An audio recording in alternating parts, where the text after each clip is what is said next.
آپ نے اگر زندگی میں کوئی بڑا کام کرنا ہے، لیڈرشپ کا رول لینا ہے، بڑے انسان بننا ہے، تو یہ 4 کوالٹیز میں آپ کے پاس چھوڑ کے جا رہا ہوں۔ نمبر 1 سچائی، کبھی جھوٹا انسان بڑا انسان نہیں بنتا۔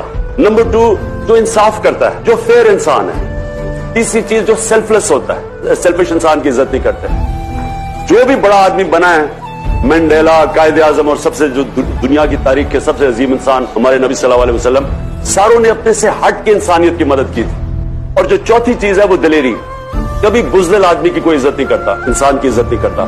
ایک قرآن کی آیت ہے کہ جو لوگ ایمان لے آئیں اللہ ان کے خوف دور کر دیتا ہے۔ جو خوف ہے کہ پوٹینشل کے سامنے سب سے بڑی رکاوٹ ہے خوف۔ آپ ڈر کی وجہ سے وہ کام نہیں کرتے جو آپ کا دل کہتا ہے۔ جو آپ کا دل کہتا ہے نا کہ میں یہ کرنا چاہتا ہوں، یاد رکھے وہ ہو سکتا ہے، اس سے وہ راستے میں رکاوٹ آ جاتی ہے کہ آپ کہیں ڈر جاتے ہیں، آپ کسی وجہ سے، خوف کی وجہ سے کہ لوگ کیا کہیں گے،